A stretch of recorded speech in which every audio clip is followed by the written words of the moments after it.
हमने तय किया है कि सामाजिक न्याय के लिए आने वाला हमारा मुख्यमंत्री बैकवर्ड क्लास से होगा, बीसी क्लास से होगा। नमस्कार, आदाब, सत श्री अकाल, जय भीम, जोहार। मेरा नाम है नवीन कुमार। चलिए, कम से कम इतना तो हुआ कि मनुस्मृति से देश चलाने की बात करने वालों के नेताओं की जुबान पर सामाजिक न्याय जैसे शब्द आने लगे हैं। लेकिन क्या अमित शाह जैसे भाजपा के नेता जब सामाजिक न्याय की बात करते हैं तो किसी खास संदर्भ में करते हैं? इसका इस्तेमाल मुसलमानों से अपनी घृणा और नफरत का इजहार करने के लिए करते हैं? और क्या इस आधार पर ओबीसी, एससी, एसटी लोगों का समर्थन भाजपा को हासिल हो जाएगा? और इससे आगे का सवाल यह कि क्या यह मुस्लिम विरोध सामाजिक न्याय के खांचे में फिट भी बैठ सकता है?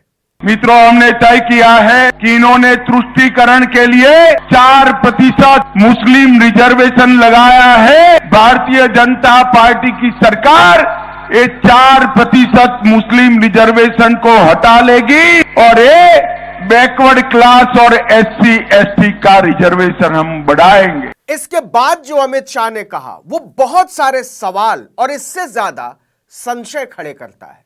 जब देश में आरक्षण का दायरा बढ़ाने की बात हो रही है, जब जातीय गिनती की बात हो रही है, जिसकी जितनी संख्या भारी उसकी उतनी हिस्सेदारी का नारा बुलंद किया जा रहा है, तब अमित शाह ने रिजर्वेशन आरक्षण खत्म करने की बात की है।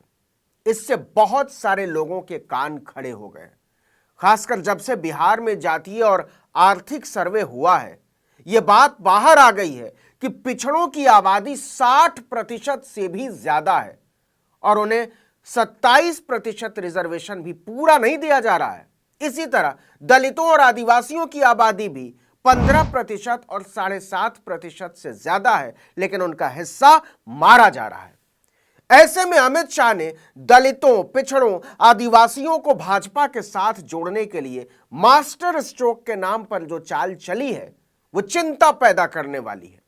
आपको पता भी होगा कि तेलंगाना की सरकार पिछड़े मुसलमानों को उच्च शिक्षा के संस्थानों और सरकारी नौकरियों में 4% रिजर्वेशन देती है। भाजपा ने इस पर अपनी नजर गड़ा दी है।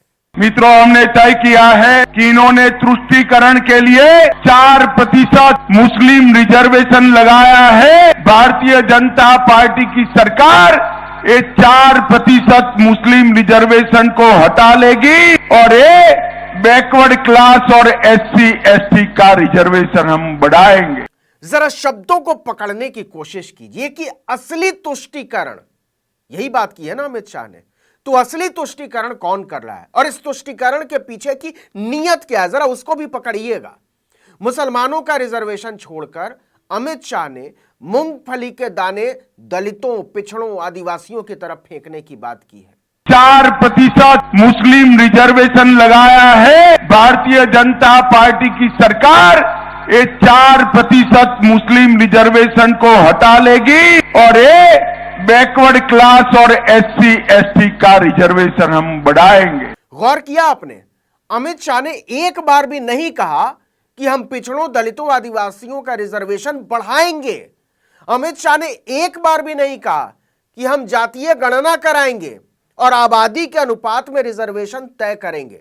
अमित शाह ने एक बार भी नहीं कहा कि हम रिजर्वेशन के बिहार मॉडल को अपनाते हुए पूरे देश में आगे बढ़ेंगे और पूरे देश में उसकी रिपोर्ट को लागू करेंगे।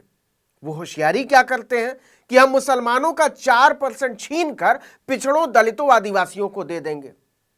बात छीन कर देने की तो है ही नहीं साहब, बात तो हक की है।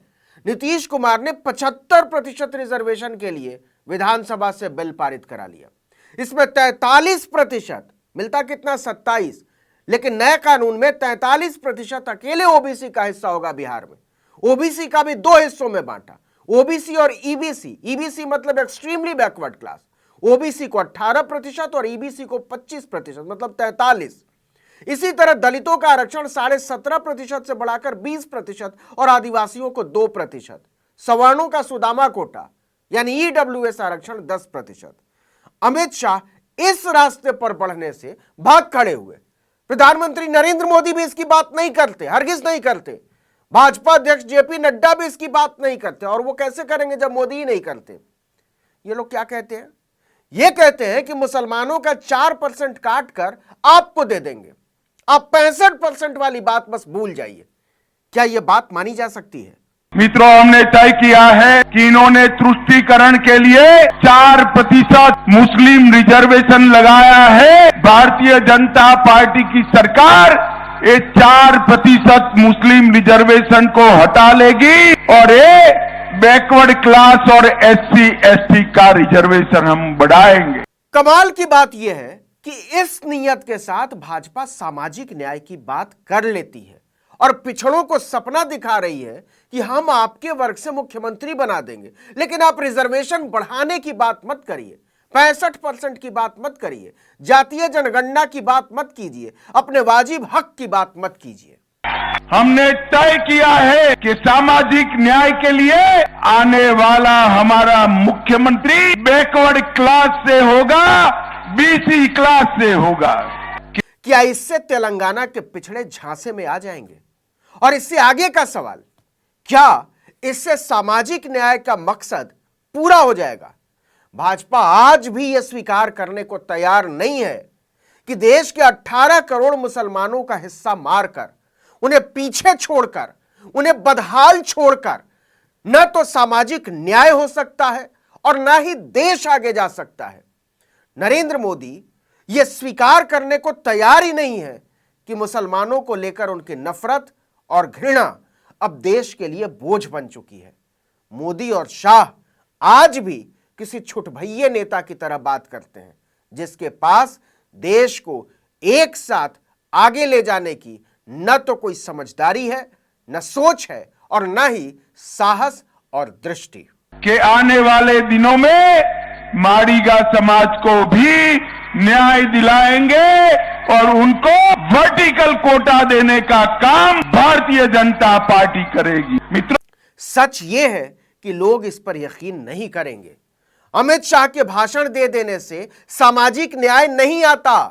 वो सामाजिक न्याय को एक जुमला समझते हैं, जबकि यह दर्द को समझने की संवेदना से जुड़ा मुद्दा है। चुनाव जीतने के लालच से पैदा हुई सौदेबाजी नहीं है। सच यह है कि अमित शाह, नरेंद्र मोदी और भारतीय जनता पार्टी सामाजिक न्याय के लिए ईमानदार नजर नहीं आते, उनकी नीयत साफ नजर नहीं आती। आप पूछ सकते हैं कैसे? वो ऐसे कि नीतीश कुमार, तेजस्वी यादव की सरकार ने 8 नवंबर को 75% रिजर्वेशन का प्रस्ताव पास किया।